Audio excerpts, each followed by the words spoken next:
They said love was supposed to feel like home. But standing there, wearing a designer wedding dress and surrounded by roses, I had never felt more like a stranger in someone else's dream. He was smiling at the crowd, not at me. I was just an accessory, part of the image he wanted to present to the world. And then he said it. Loud enough for everyone to hear. She's just a secretary. But she looks decent when cleaned up. Laughter followed. His friends chuckled, even his mother smirked. That was the moment I knew. I wasn't his partner. I was a project. The air felt heavy, like the walls were closing in. My hands were shaking, but I kept standing. Years of loyalty, support, and silence, all crushed in a single sentence. He didn't love me. He didn't even respect me. I had worked in his company, stayed late to help him succeed, ignored every whisper and cruel joke, thinking someday he would see me for who I really was. But to him, I would always be beneath him. A lowly secretary who didn't belong in his world. His family had never hidden their dislike. His mother told me during our first dinner together that I should aim lower. His sister warned me I wasn't wife material. Even when I saved his company from a crisis with my ideas, he took the credit and told me not to speak up. And still, I stayed. Because I thought that love meant patience. That people could change. I was wrong.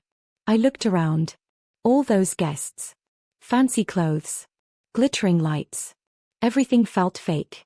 The flowers didn't smell like anything. The music was loud but empty. And I was supposed to say I do? To a man who only saw my worth when I stayed quiet? I didn't wait for the vows. I turned, slowly but with purpose, and walked out. The gasps echoed behind me, but I didn't stop. I didn't cry. Not yet. I just kept moving. My heels clicking against the marble like a countdown. I didn't know where I was going, but I knew what I was leaving behind. Years of being invisible. Years of pretending I was okay. That moment was not weakness. It was freedom. As I reached the end of the aisle, someone stood up from the last row. A man I had seen before but never spoken to. He was my ex-fiancé's business rival. Known for being bold, brilliant, and dangerous. He stepped closer, eyes calm and unreadable. And then he said something that stopped my breath. If you want to make him regret every word he ever said, marry me instead. I thought he was joking. I stared at him, too shocked to respond. But he didn't smile. He looked serious. He just embarrassed you in front of everyone. But you still have power. Use it. My hands trembled again, but this time, not from fear. From something that felt like possibility. I didn't say yes. But I didn't say no either. That night, I stayed in a hotel room, alone with my thoughts. I stared at my reflection in the mirror for hours. Not to admire myself, but to find the woman I used to be. Before I fell for a man who measured love in status. Before I became someone who apologized for taking up space. My phone buzzed non-stop.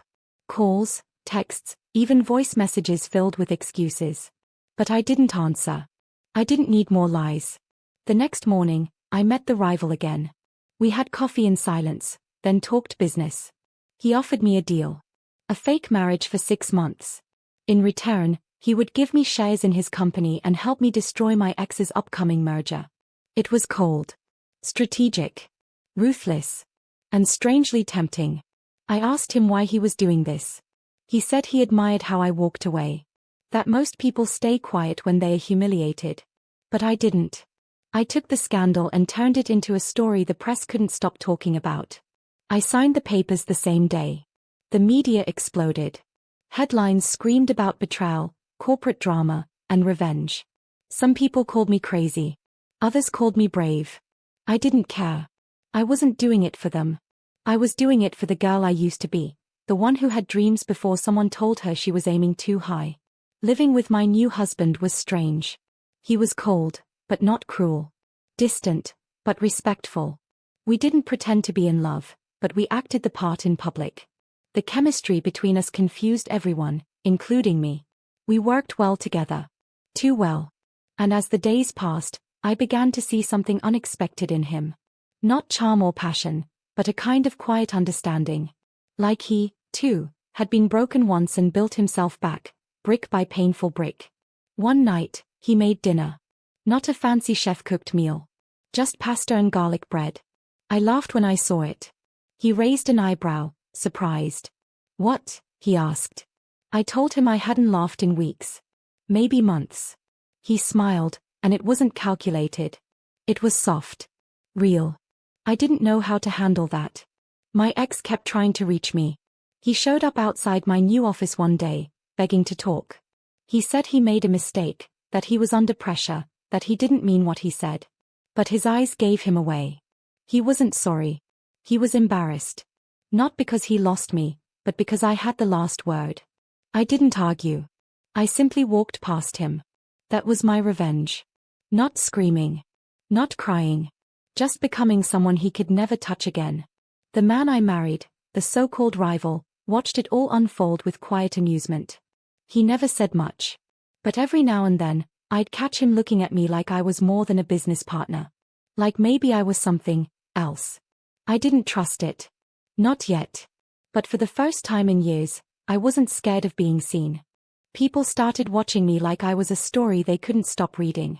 Suddenly, I was no longer the secretary everyone ignored. I was the woman who left a rich man at the altar and married his most feared enemy. The gossip spread fast. Office corridors, online blogs, even news channels. Some called me heartless. Others called me a genius. But no one could ignore me anymore. That, in itself, was a strange kind of justice. I began working at my new husband's company right away. Not as an assistant, not as a background figure, but as a consultant. I walked into meetings where men once looked past me, and now, they took notes when I spoke. My ideas weren't brushed aside anymore. My husband, well, let's just call him Adrian, made sure of that. He introduced me as his wife, yes, but also as someone whose voice carried weight. At first, I thought he was just playing his role. After all, our marriage was a deal. But then I noticed things. He would quietly defend my ideas when others disagreed. He would make space for me to speak, even if it meant cutting off someone mid-sentence. And when a senior executive made a comment about my past, Adrian didn't yell. He simply fired him the next morning. Without a word. Despite his cold reputation, Adrian wasn't cruel. He was sharp, calculated, and never wasted time with small talk. But he also wasn't fake. If he didn't like you, he made it obvious. And if he respected you, he showed it with actions, not compliments. I found myself watching him more than I meant to. Trying to understand where the real man began and the businessman ended. Our home life was quiet but unusual. We had separate rooms, but often found ourselves in the kitchen late at night, both unable to sleep. He worked on blueprints or contracts. I read books or sketched ideas. Sometimes we'd talk about nothing important, how he hated olives, how I secretly loved stormy weather, how neither of us really believed in love anymore. Those small talks, though harmless, felt dangerously real. One morning, I woke up to the sound of reporters outside the building. My ex had finally gone public. In an exclusive interview, he called me a traitor. Said I humiliated him. Claimed I stole corporate secrets. Adrian watched the whole thing with a bored expression. He's desperate, he said flatly. He knows he's losing. That same afternoon, Adrian held a press conference and destroyed every false claim with proof. He exposed how my ex had manipulated financial records and pressured employees to hide mistakes. When reporters asked about me, Adrian only said one thing: she's not just my wife. She's the smartest woman I know. That statement did something to me. It shook the wall I had carefully rebuilt around my heart. I didn't want to feel anything. But feelings don't care about your plans. They come quietly, settle in, and wait for you to notice. After that, we started going to events together. Dinners, galas, meetings. We looked like a couple in love.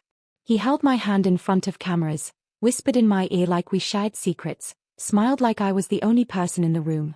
But behind closed doors, we were still careful. Still separate. Still pretending. One evening, he got a call from someone who made his face change. I watched his calm mask crack slightly. When I asked who it was, he said it was his brother. The one who once stole everything from him. The one who now wanted to talk. I didn't push, but I stayed in the room as he spoke on the phone. What I heard wasn't anger. It was pain. Real pain. The kind that leaves deep scars. That night, he didn't eat. Didn't speak much. I brought him tea and sat across from him in silence. Eventually, he looked at me and said, "Do you ever wish you could erase your past?" I replied, "No. Because it made me who I am now." He nodded, then asked something I didn't expect. "Do you think someone like me deserves to be happy?" I didn't answer. Because I didn't know yet. But something inside me softened. Because I saw a man who wasn't as invincible as he pretended to be. Then came the invitation. My ex was hosting an engagement party for his new fiancée. He sent us a formal invite, with a note that said, "Hope you both enjoy the show." Adrian asked me if I wanted to go. I said yes. Not for revenge. But for closure. The night of the party, I wore a red dress, the one my ex hated. Said it was too bold for someone like me. Adrian didn't say anything when he saw me. He just stared a little longer than usual. At the party, all eyes turned when we walked in. My ex froze. His fiancée gave me a tight smile. I gave her a warmer one. I stayed close to Adrian the whole night. We danced once. He wasn't a great dancer, but he tried. I laughed when he stepped on my foot. For a second, we weren't playing roles. We were just two people, trying to move forward. Then, something unexpected happened. My ex pulled me aside, away from the crowd. He looked tired. Not the man who used to stand so tall. He said, "I was wrong. About everything. About you." I nodded. "Yes, you were." He whispered, "Are you happy with him?" I didn't hesitate. "I'm not sure yet. But I know I was never happy with you." When I walked back to Adrian, he asked what my ex said. I told him the truth. He nodded. Then, for the first time, he reached out, not for show, not for cameras, but just to hold my hand. And I let him. That night, I didn't go to my room. Neither did he. Waking up next to Adrian didn't feel awkward. It didn't feel forced. It felt peaceful. For a moment, I forgot everything, the fake marriage, the revenge plan, the past heartbreak. There was just the soft morning light, the sound of distant traffic, and his steady breathing beside me. But peace never lasts long in stories like ours. By the time I got out of bed, Adrian was already dressed, sipping his usual black coffee. He didn't say anything about last night. Neither did I. But something had shifted. We weren't pretending anymore. At least, not completely. He handed me a folder without making eye contact. "Read this," he said quietly. Inside were documents about a deal my ex was trying to push through. But it wasn't just any deal, it involved shady offshore accounts and fake investors. If the media got hold of this, it could destroy his company permanently. I looked up at Adrian. "Why are you showing me this?" He met my eyes for the first time that morning. "Because I want you to be the one to end it." My hands shook slightly as I held the papers. It would be so easy. One leak to the press, and the man who mocked me in front of hundreds would fall. But I hesitated. Not because I felt sorry for him. But because I wasn't sure if I wanted to become someone who only lived for revenge. Adrian sensed it. "You don't have to do anything," he said. "But you should know what kind of man he truly is." Then he walked away, leaving me alone with the choice. Later that day, something even more unexpected happened. Adrian's assistant came to me, nervous and stammering. "There's someone here to see you. A woman. She says she's your mother." My breath caught. I hadn't spoken to my mother in 5 years. Not since she walked out, leaving behind nothing but a short note and unpaid rent. I found her waiting in the lounge, looking thinner and older. Her eyes filled with something that might have been regret, or maybe just fear. "You look different," she said. I stayed silent. She launched into stories, how life had been hard, how she'd made mistakes, how she missed me. Then came the real reason. She needed money. Of course. I stood up slowly. "You didn't come back because you missed me. You came back because you thought I finally became useful." She didn't deny it. Just said, "You always were the strong one. I thought you'd understand." That evening, I broke down for the first time in months. Not because of her. But because I realized how much I'd buried to survive. I thought I was done being used, but it never stopped. First my mother. Then my ex. Now this fake marriage. I wondered if I would ever belong to myself again. Adrian found me on the balcony. I didn't hide my tears. You okay? He asked, surprisingly gentle. I shook my head. Why did you choose me for this? Why not someone else? He leaned against the railing. Because you don't break easily. And you don't become bitter, even when people give you every reason to. That was the first real compliment I believed. After that night, things between us changed again. He started sharing more. About his brother, the one who framed him years ago and took over their family's first company. About his father, who only valued results. About the woman he once loved, who left him when he lost everything. He wasn't just a ruthless CEO. He was a man who had built himself from ashes. And somehow, his story made space for mine. We began to heal through late-night conversations, shared silence, and simple gestures. Like the way he always made sure I never walked into a meeting without backup. Or how I brought him tea the exact way he liked it, without asking. Then came the call that threw everything off balance. Adrian's ex-fiancée was back. And she wasn't alone. She brought a child. A boy, about 5 years old. With Adrian's eyes. I saw the color drain from his face as he ended the call. He didn't say much, just we have to go. I followed him to a private house in the hills. There, we met her. Dressed in designer clothes, lips tight with bitterness. I didn't want to tell you, she said. But your brother found out.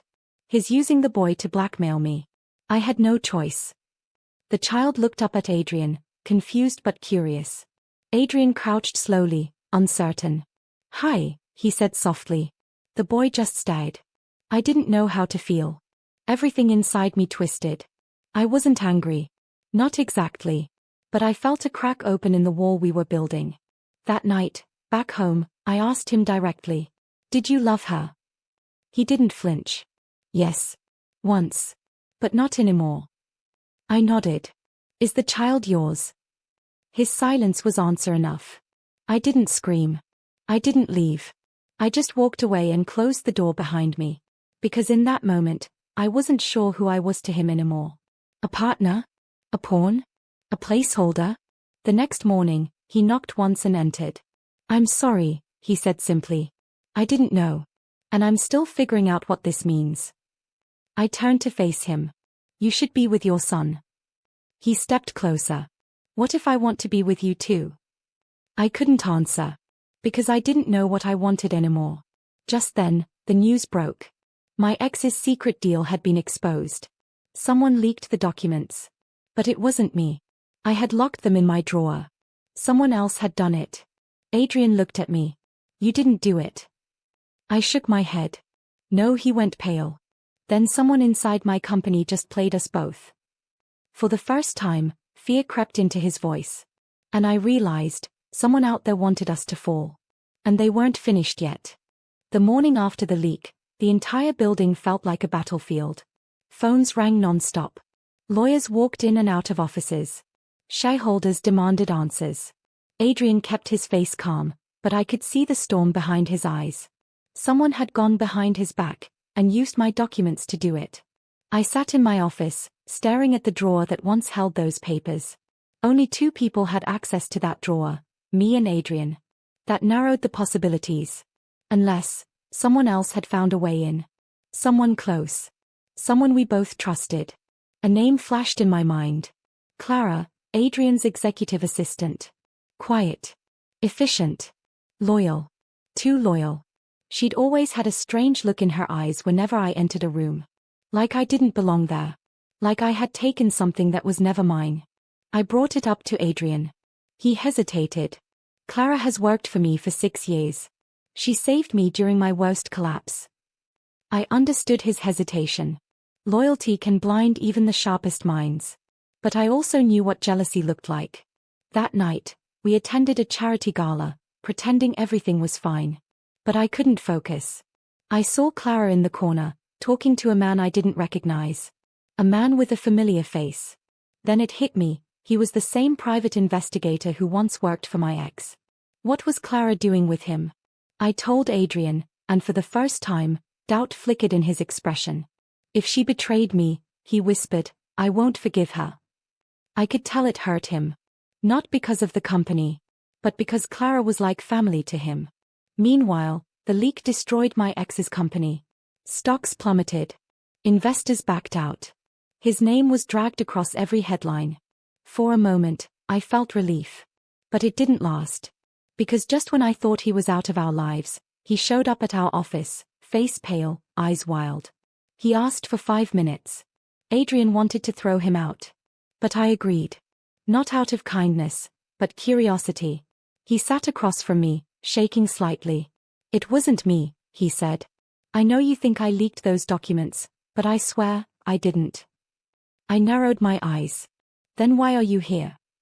He leaned forward. "Because someone is playing both of us. Clara approached me weeks ago. She said she could bring me information. That she hated what you did to me." I froze. "And you believed her?" He laughed bitterly. "I was desperate. I didn't care if it was a trap. I just wanted one last hit back at you." Adrian walked in before I could say more. The tension in the room doubled. "Get out," Adrian said coldly. My ex stood, nodded to me once, and left. Once he was gone, Adrian looked at me. "He's right," I said. "Someone else is moving the pieces. And we don't even know the game." We called an emergency board meeting. Clara was there. Calm. Dressed in blue. Her expression unreadable. Adrian confronted her directly. "Did you leak the documents?" She didn't deny it. She just smiled. "I did what you were too blind to do. Protect this company from her." The room went silent. Clara stood up. "She's just a secretary. She doesn't belong here. She's distracting you, weakening you. You're not the same since she came." Her voice trembled with quiet rage. "You built this empire. Don't let her burn it down." Adrian stared at her for a long time. Then, with steady calm, said, "You're fired." Clara's face broke. Not with anger, but grief. "I loved you," she whispered. "I waited for you. Through everything." Adrian didn't flinch. "Then you should have known better." Security escorted her out. Just like that, a chapter of his life ended. And something inside me shifted too. I had seen how easily jealousy could twist into cruelty.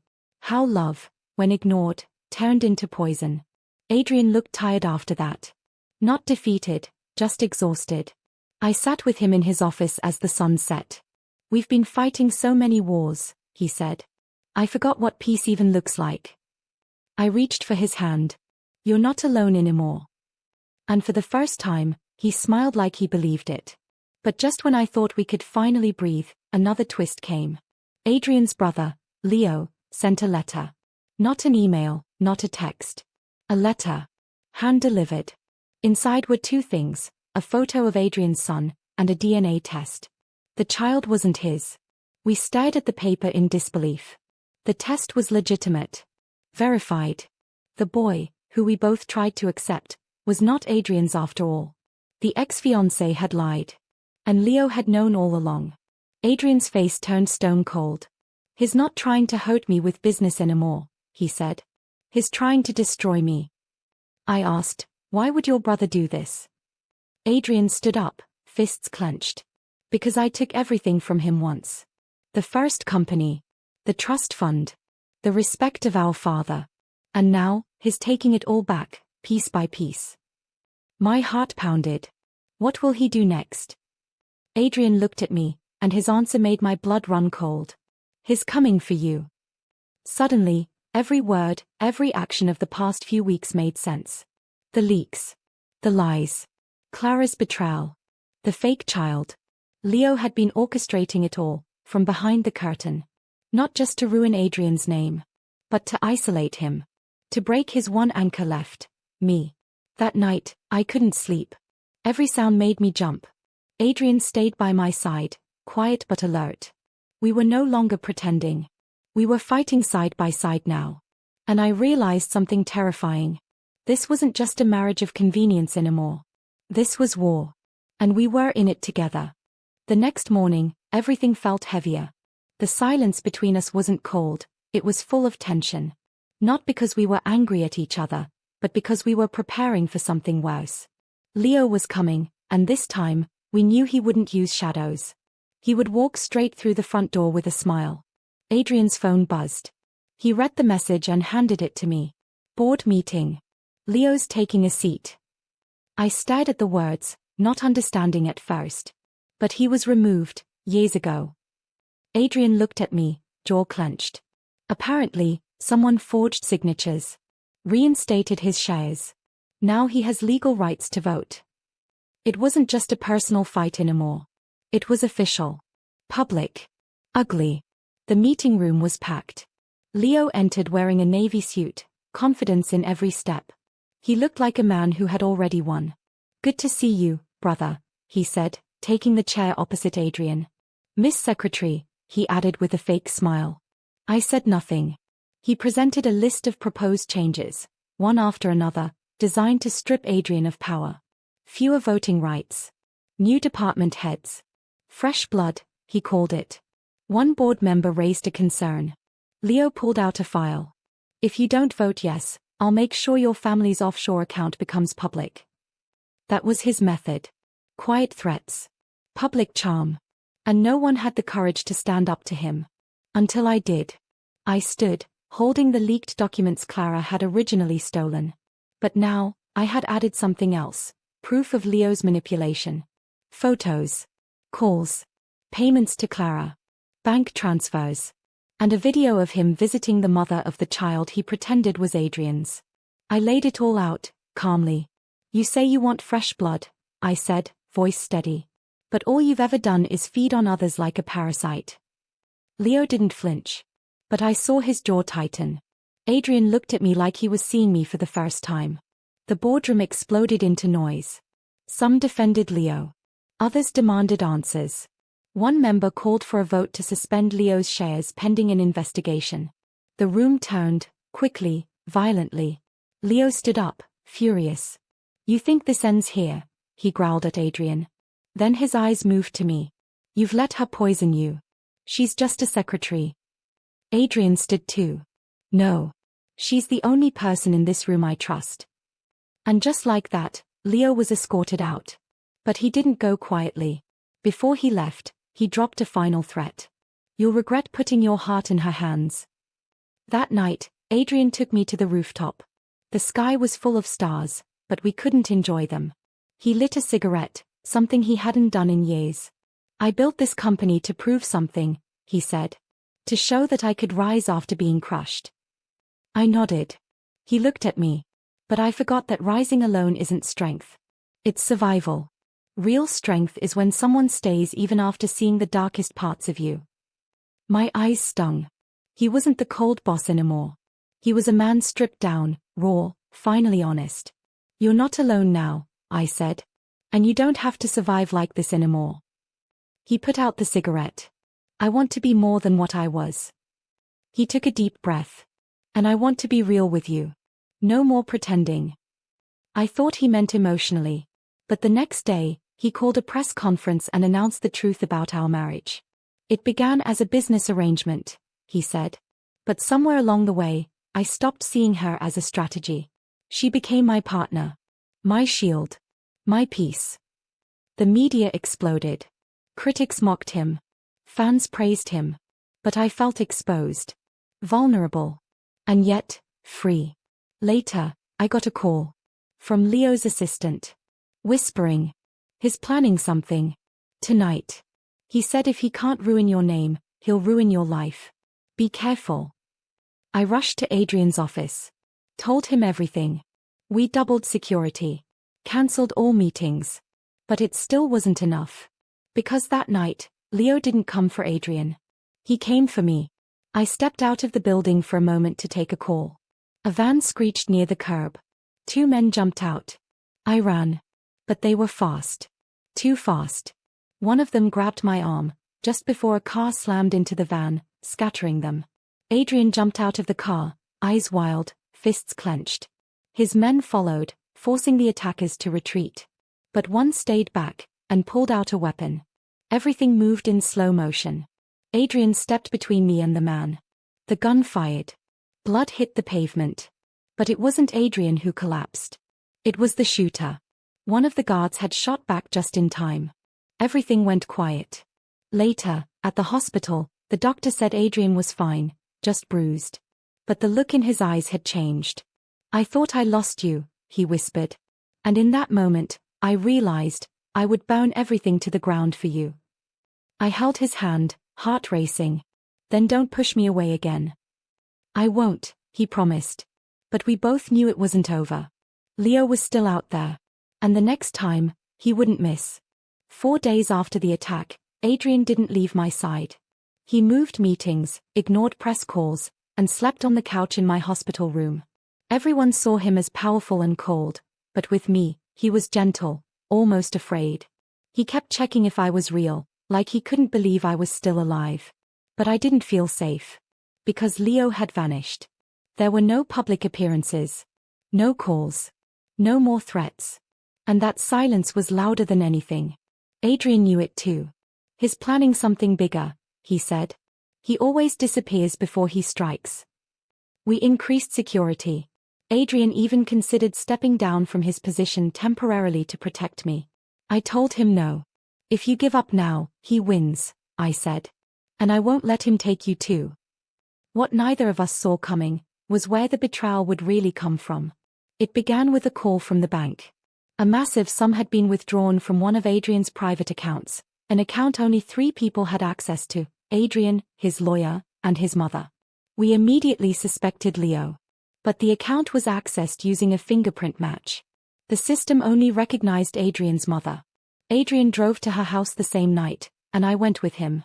She greeted us with a strange smile, as if she already knew we were there for a confrontation. Adrian didn't wait. Did you authorize a transfer from my account? She didn't deny it. Yes, she said. And I would do it again. Adrian went pale. Why?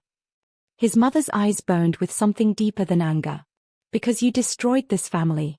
You pushed Leo aside. You cut him out. And now you're parading around with your secretary like she's royalty. I felt her words like a slap. But Adrian didn't blink.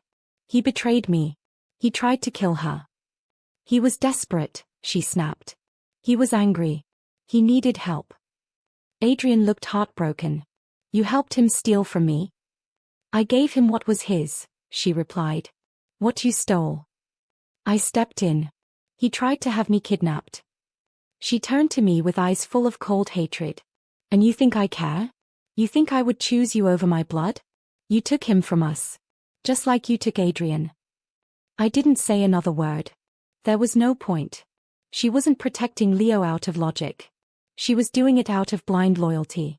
Adrian walked out in silence, but I knew something had shattered inside him.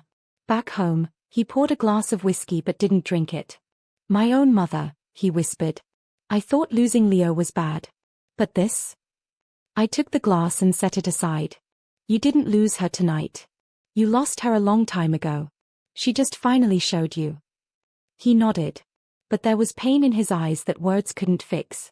Then came the worst blow of all. A letter was delivered to our office. No return address. Just one sentence on a single sheet of paper. The marriage was never legal. We rushed to our lawyer. He checked the documents. And the truth hit harder than anything. The marriage license we had filed months ago was never processed. Someone had intercepted it. Our marriage didn't exist on paper. Legally, I was nothing. I felt hollow. Not because I cared about titles.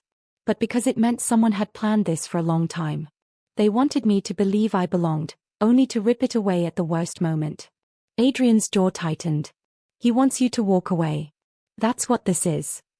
But I didn't walk away. Instead, I looked at him and said, then let's get married. Again. For real this time. He looked at me, stunned. Even after all this. Yes, I said. Because now I know it's not about business or revenge or survival. It's about choosing each other, when no one else would. His hands shook when he held mine. We'll do it in secret, he said. Before he strikes again. And we did. 3 days later, in a quiet courthouse with only 2 witnesses, we signed the papers again, this time, sealed and verified. No loopholes. No missing documents. Just us. But the calm didn't last long. That night, we returned home to find the door wide open. Inside, the living room was wrecked. Paintings torn, drawers thrown open, furniture shattered. And at the center of it all, a message written in red paint across the wall. You can't marry a dead woman. Adrian stepped in front of me, shielding me with his body. The guards searched the house. No one was inside. But we both knew what this meant. Leo was done with threats. He wanted war. And this time, he wasn't going to hold back. We stayed in a hotel under false names. Adrian called in favors from international security teams. He was no longer a businessman. He was a man ready to destroy anything that came near me. But deep down, I knew the worst was yet to come. Leo wasn't after money anymore. He was after revenge. And he would tear down everything, our names, our love, our lives, just to prove he still had power. I looked at Adrian and said, "Then let's end this. Once and for all." His voice was quiet but certain. "Yes. We end it. No more hiding. No more running." The final game had begun. Leo finally made his move. A fake press scandal dropped overnight.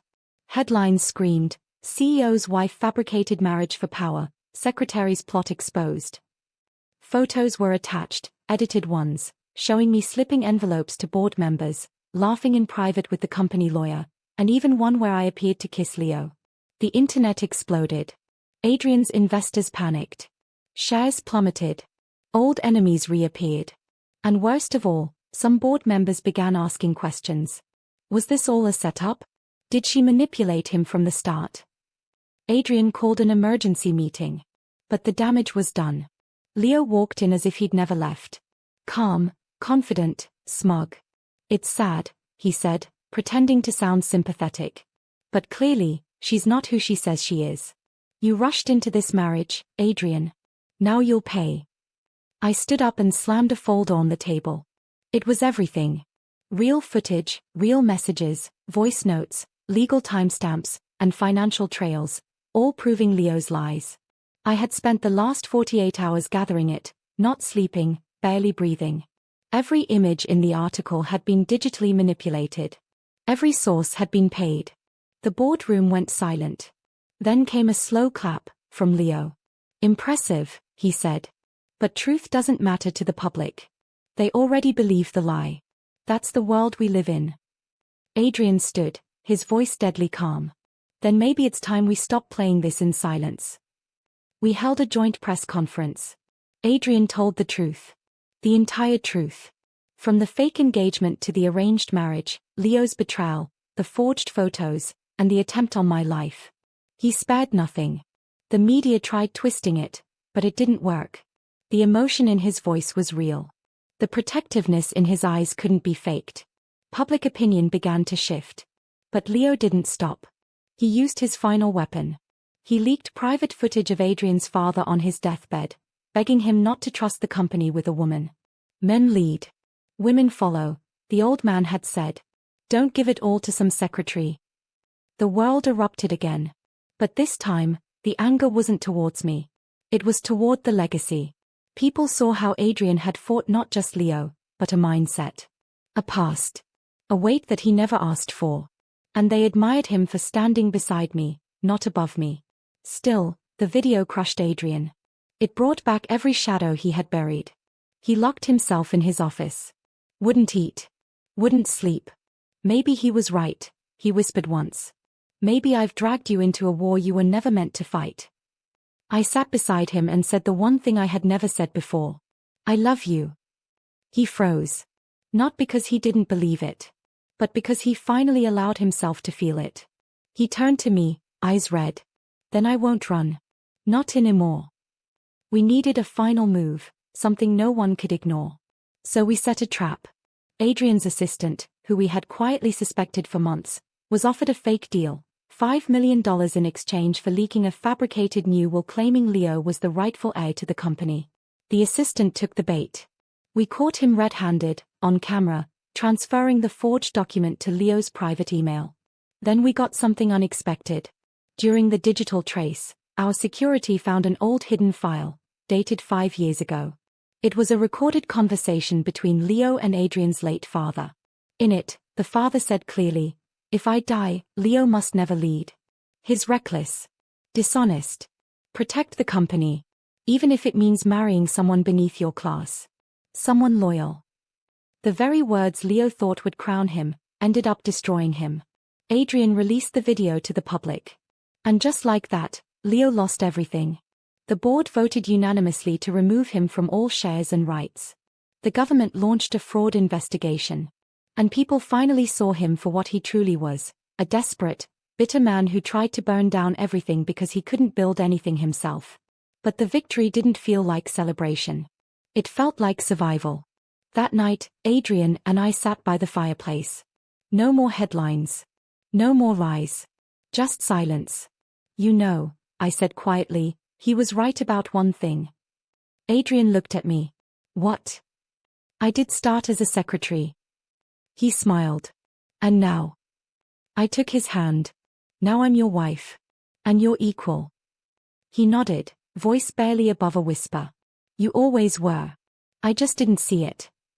We didn't toast. We didn't dance. We just sat there, finally safe. Not because the world changed, but because we stopped hiding from it. But just as I began to believe the worst was over, I got a message from an unknown number. It was a video. In it, Leo sat in a hotel room. Smiling. Calm. I may be gone, he said, but don't forget, I taught you both how to fight. So if you ever stop watching your back, I'll be there. Waiting. And I won't be alone next time. The screen went black. Adrian looked at me, his face unreadable. We won, I said. He nodded. Yes. But some people don't need victory. They just need to leave scars. We deleted the video. But we didn't forget. And we never let our guard down again. Because even though Leo was gone, the war he started had changed us forever. A year passed. Not everything went back to normal, because we weren't who we used to be. The scars Leo left didn't fade. But instead of hiding them, we wore them like armor. Adrian's company not only recovered, it evolved. The board changed. The culture shifted. More women were promoted into leadership. Old traditions were broken. And surprisingly, the press no longer called me the secretary who married up. They started calling me the woman who brought the empire back to life. Adrian and I traveled, invested in charities, launched new ventures together. We didn't live in fear anymore. But we never forgot that silence could mean danger. Leo had disappeared after the investigation. Some said he fled the country. Others said he had changed his identity. The truth? We didn't know. And maybe that was the scariest part. Still, we moved forward. We built a life not based on escape, but on effort. Adrian once told me he thought love was something men like him didn't deserve. I reminded him daily that real love isn't earned with perfection, it's proven through pain. And he had proved it more than anyone I'd ever known. Then, something happened. Something quiet. Something simple. I missed a cycle. I thought it was the stress. Or maybe just the aftermath of a year filled with chaos. But then I took the test. Positive. When I told Adrian, he stared at the test for a long time. Then he looked at me like I was holding the whole world in my hands. He didn't speak. He just sank to the floor and hugged me. Like he was finally free. We didn't tell anyone, not even the press. For the first time in years, we had a secret we wanted to protect. And it wasn't to win a game. It was to cherish peace. But peace is fragile. Especially when it comes in a letter. One evening, an envelope arrived. No return address. Inside was a single ultrasound photo. Not mine. A woman's name was scrawled across the top, Elena Vasquez. I didn't recognize it. But Adrian's face went white. She was Leo's assistant, he whispered. I fired her before the scandal. A note was scribbled on the back. It's not over. And now, I have something you'll never touch. We stood in silence. A child. Leo had a child. Or, so he claimed. Adrian gritted his teeth. He's baiting us. I nodded. So don't take it. But a part of me wondered, was it true? Or just another twist in his twisted game? Adrian handed the envelope to security and told them to investigate. But I couldn't stop thinking about the child. An innocent life, tangled in a legacy of hate and revenge. I remembered what it felt like to grow up invisible. Voiceless. Powerless. I couldn't let that happen again, no matter whose child it was. So I made a decision. Without telling Adrian, I tracked down Elena. It took weeks, but I found her. She was living under a different name. Hiding. Alone. And yes, pregnant. She didn't lie. It was Leo's child. But she didn't want anything from us. She had been threatened, used, discarded. Leo had promised her love but abandoned her the moment she became inconvenient. I offered her help. A place to stay. A future for the child. She cried. Why would you do this? And I told her the truth. Because I've lived under powerful men. I've been blamed for their choices. And I've survived. Now it's your turn. When Adrian found out, he was furious, at first. You could have been in danger, he said. What if it had been a trap? I looked at him and said, you taught me how to fight. But I already knew how to protect. And slowly, the anger faded. Replaced by something else. Something close to respect. Elena stayed in a safe house we arranged. She gave birth to a little boy, Leo's son. But instead of naming him after the man who hurt her, she named him after the man who saved her. Adrian. That day, Adrian held the baby in his arms and said, you're going to break the cycle. And just like that, the war ended, not with fire, but with forgiveness. Months later, I gave birth to a baby girl. Our daughter. She had Adrian's eyes and my stubbornness. And from the second she cried, we knew, the past had no power here. We didn't publish the story. We didn't parade the children in front of cameras. We lived. Together. Not for show. Not for revenge. For love. Years passed. Elena went back to school. Became a counselor for women who had suffered from workplace abuse. Our children grew up like siblings. And the company we once fought to protect? It became a legacy not of power, but of healing. And Leo? He was never heard from again. Some say he died abroad. Others say he changed his face and started a new life. But to us, he became what he always feared most. Irrelevant. One evening, I sat on our balcony with Adrian, watching the sunset. Our daughter laughed somewhere inside the house. The wind was soft. The world, finally, was quiet. Adrian turned to me. You know, I still hear them. Hear who? The people, he said. The ones who said I was stupid to fall for a secretary. I smiled. Let them talk. He grinned. They weren't wrong. Oh. They just didn't know the secretary would turn out to be smarter than all of them. I leaned my head on his shoulder. And whispered, they'll write stories about us one day. He kissed my forehead. They already are.